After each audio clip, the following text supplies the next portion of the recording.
전세 사기 요즘에 이슈가 되고 있는 사회 문제죠. 전세 사기를 당하지 않기 위해서는 이게 어떤 방식으로 진행되는지를 알 필요가 있을 겁니다. 첫 번째, 대리인과의 계약입니다. 주인은 월세 계약을 체결해 달라고 대리권을 줬어요. 그런데 대리인이 전세로 계약을 하는 겁니다. 많은 전세금을 자기가 받아서 그 중에 일부만 주인에게 이거 월세 계약했다고 하면서 돈을 주고요. 나머지 돈은 그 대리인이 꿀꺽 그렇게 사기를 치는 경우입니다. 집을 짓게 되면 다세대나 빌라 같은 거 많잖아요. 이걸 전체를 대리인한테 계약을 하라고 맡겼는데 이 대리인이 그런 식으로 사기를 치고 잠적하게 되면 결국 피해는 여러분들이 볼 수밖에 없는 상황이 생길 수가 있는 그런 방법입니다. 자, 둘째, 대항력의 효력 발생일을 악용하는 경우입니다. 임차를 해서 살고 있는 집에 대해서 내 권리를 보호받으려면 그 등기부등본에 등기를 해야 효력이 발생이 됩니다. 어떻게 하면 되냐면 보통 우리가 잔금 치르는 날 이사를 하게 됩니다. 그 상태에서 주민센터에 가셔가지고 전입신고를 하시게 되면 여러분은 대항력을 가지게 된다, 이렇게 얘기를 하는 겁니다. 여기에 추가적으로 하나만 더 말씀을 드리면 전세계약서에다가 확정일자라고 하는 도장을 받으시는 게 꼭 필요합니다. 왜 그러냐면 혹시나 이 집이 경매로 넘어가게 됐을 때 최우선 변제를 받을 수 있는 자격 요건도 갖출 수 있으니까 여러분들은 법적으로 보호를 받을 수가 있습니다. 자, 그런데 말이죠, 이 집에 대출이 있거나 빚이 있다 그러면 찝찝하셔서 안 들어가시잖아요. 그래서 혹시 모르니 주인이 나하고 계약하고 난 다음에 대출 받은 거 아니야? 라고 생각을 해서 이사하는 날 오전에 등기부등본을 딱 떼서 봤습니다. 깨끗해요. 제가 제일 먼저 들어가는 사람입니다. 그래서 기분 좋게 이사하고 전입신고하고 확정일자 받아가지고 이렇게 잘 살고 있었습니다. 그런데 말이죠, 이 집주인이 그 세입자가 이사하는 그날 오후에 대부업체에 가가지고 그 집을 담보로 대출을 받아버린 거예요. 같은 날 입주도 하고 대출을 받았다면 어느 게 우선순위가 있을까요? 정답은 근저당이 우선순위가 있습니다. 전입신고하게 되면 대항력이라고 하는 게 발생한다고 말씀드렸는데 그 시점이 중요하거든요. 전입신고한 다음날 00시부터 대항력이 발생을 하는데 비해서 근저당 등기는 바로 그날 효력이 집행이 되는 겁니다. 만약에 집이 경매로 넘어가게 되면 그 대출을 먼저 갚아주고 난 다음에 재보증금을 돌려받을 수가 있는데 그 돈이 모자라게 되면 그게 바로 깡통 전세가 된다는 겁니다. 근데 만약에 대출이 없는 집에 정상적으로 들어갔다 그렇더라도 안심할 수는 없습니다. 부동산이 있잖아요. 몇 년 전에 굉장히 화랑이었죠. 매매가 계속 올라가죠. 전세가도 따라 올라가게 되는 게 정상적인 이치입니다. 이럴 때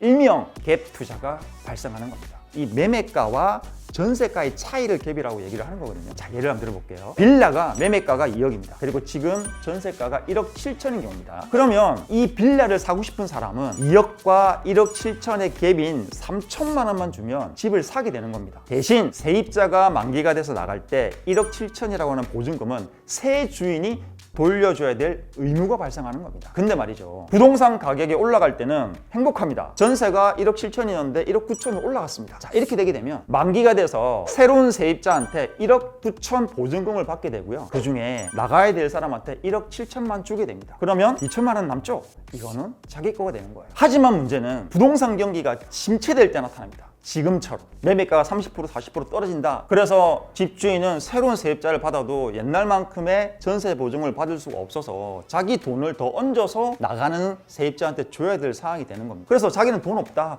배째! 이러면 법원에다가 얘기를 해서 경매를 신청할 수가 있습니다. 자, 그런데 이 집이 대출도 없고 깨끗한 집이잖아요. 그리고 세입자가 대항력이 있는 임차인입니다. 이 상태에서 경매로 나가게 되면 이 경매 물건에 대해서는 결론부터 말씀을 드리게 되면 인기가 없습니다. 왜 그러냐면 아까 제가 대항력이 있는 임차인이라고 그랬잖아요. 만약에 경매에서 이 집을 새로운 주인이 샀습니다. 그런데 그 산 돈 가지고 임차인한테 보증금을 나눠줬더니 보증금이 모자라요. 예를 들면 5천만 원이 모자라는 거예요. 그러면 그 낙찰받은 주인 입장에서는 낙찰 대금 외에 세입자가 받지 못한 보증금 5천만 원까지도 이 사람이 책임을 져야 됩니다. 그러다 보니까 대항력이 있는 임차인이 있는 그 경매 물건은 인기가 없어서 이 집이 언제 팔릴지, 내가 언제 보증금을 돌려받을지 알 수가 없게 되는 겁니다. 다시 아까로 돌아가 보겠습니다. 같은 날 전입신고를 했고 근저당 설정을 했습니다. 이렇게 됐을 때 만약에 집이 경매로 넘어가게 된다 그러면 우선순위에서 밀리는 세입자는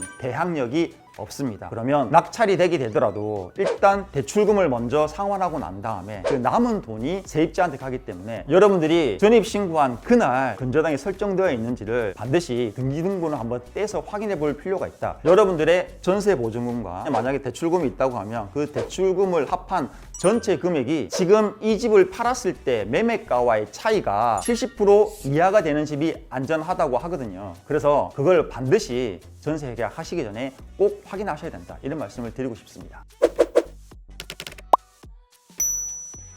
자, 세 번째, 임대인 변경입니다. 요즘 여러분들 빌라왕 사기 사건 다 들어보셨죠? 그게 이 방법을 쓴 겁니다. 건축주가 새롭게 빌라를 깨끗하게 지었어요. 그리고 난 다음에 전세 계약을 맺습니다. 그러면 건축주는 만기가 되면 세입자한테 돈을 돌려주면 되는 겁니다. 그런데 어느 날 세입자한테 압류장이 전달이 된 겁니다. 건축주하고 계약할 아무 문제 없었는데 이게 어떻게 된 일일까요? 건축주 A가 계약을 하고 난 다음에 보증금을 받았습니다. 근데 보증금을 받은 즉시 집을 새로운 사람 B에게 넘기는 겁니다. 근데 문제는 말이죠, 이 B라고 하는 새 주인이 다산자 또는 신용불량자 등 이 건물을 유지할 수 있는 능력이 없는 자한테 넘기는 게 문제가 되는 겁니다. 자, 여러분도 혹시 그런 광고 보셨나요? 돈 한 푼 안 들리고 내 집을 마련할 수 있다. 이게 바로 그 B라고 하는 사람을 유인하기 위한 광고 문구입니다. 이 건축주 A는 새로운 집주인 B에게 집을 넘기면서 B한테 리베이트를 줍니다. 몇백만 원 또는 몇천만 원의 리베이트를 주면서 집 이제 네가 알아서 관리하고 대신 전세는 너가 알아서 해. 이렇게 처리를 하는 겁니다. 그렇게 되면 이 B라고 하는 사람은 자기 돈이 없이 아파트를 또는 빌라, 주택을 한두 채도 아니고 몇백 채도 가능하고 천 채도 가능한 거죠. 그때마다 리베이트를 받게 되면 그 리베이트만 몇십억. 이 사건이 바로 그 빌라 사건인 겁니다. 여기서 끝나는 게 아닙니다. 건축주 A는 새로 들어온 집주인한테도 리베이트를 줬지만 처음에 이 건축주하고 세입자가 연결시켜준 공인중개사한테도 리베이트를 주게 되는 겁니다. 건축주가 얘기를 합니다. 우리 새로운 빌라인데 대신 이 전세가가 딴 데보다 더 높아. 그런데 요거 성사시켜주면 내가 일부 떼가지고 너한테 줄게. 그러니까 우리 집부터 먼저 중개를 해줘. 이런 식으로 해서 리베이트가 오가게 되는 겁니다. 이런 사기의 대상이 되는 집을 보면 특징이 좀 있습니다. 주로 신축 빌라가 대상이고요. 그 다음에 전세 가격이 굉장히 높습니다. 경우에 따라서는 전세나 매매나 가격이 똑같아요. 이렇게 말하는 공인중개사도 있거든요. 왜 전세가를 높게 받았냐 하냐면 건축주 A는 빠져나가면서 새로운 주인한테도 리베이트를 줘야 되고 공인중개사한테도 리베이트를 줘야 되기 때문에 전세가가 매매가에 육박한 정도로 높게 받을 수밖에 없게 되는 겁니다. 그러면 사람들은 생각을 하죠. 아, 근데 다른 데에 비해서 비싼데요? 그럴 때 유인책이 또 나옵니다. 아유, 이거 새 집이에요. 그리고 전세금 앞으로 계속 오를 거니까 이거 비싼 게 아니다. 그러면 우리가 이사 비용 지원해 줄게. 아, 그럼 대출을 더 받아야 돼서 대출 이자도 일정 기간 내가 내줄게. 이런 식으로 유인책을 던지면서 세입자를 끌어들이게 되는 겁니다. 자, 그런데 말이죠, 이제 집주인이 바뀐 걸 세입자는 알 수가 없습니다. 이 새 주인 B가 정상적으로 생활했으면 아무 문제가 없지만 아까 제가 말씀드린 대로 다산자나 신용불량자인 경우가 많습니다. 게다가 부동산을 여러 채 보유하게 되면 종합부동산세라고 하는 세금이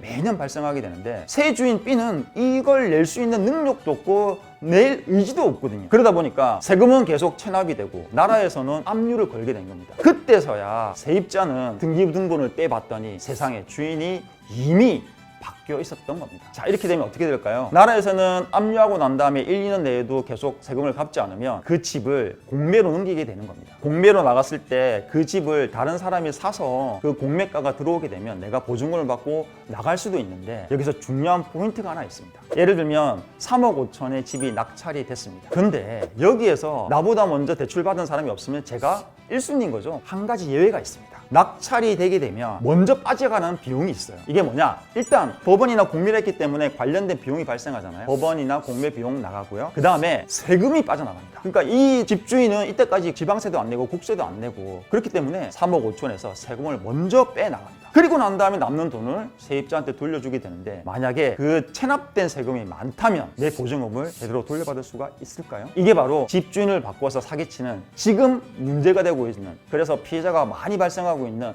그 케이스가 바로 이 케이스인 겁니다. 네 번째는 신탁을 이용한 방법입니다. 신탁회사라고 하는 곳에다가 내 자산을 맡기고 대신에 자기가 대출을 받는 경우, 이런 케이스인데요. 신탁 계약을 체결하게 되면 집의 소유권이 내가 아니라 신탁회사로 소유권이 넘어가게 되는 겁니다. 그런데 전세 계약을 할 때 이 집주인이 내가 주인이니까 세입자 너는 나와 계약하면 돼. 그리고 난 다음에 그 보증금을 집주인이 받는 겁니다. 근데 어느 날 신탁회사로부터 당신 우리 자산 불법 점유하고 있으니까 나가!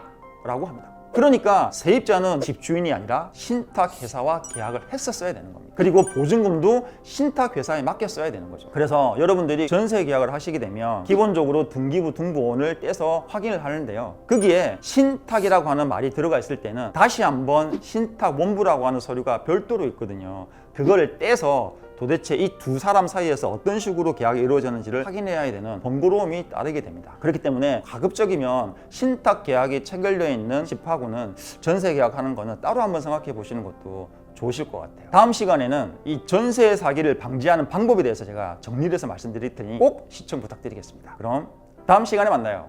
안녕.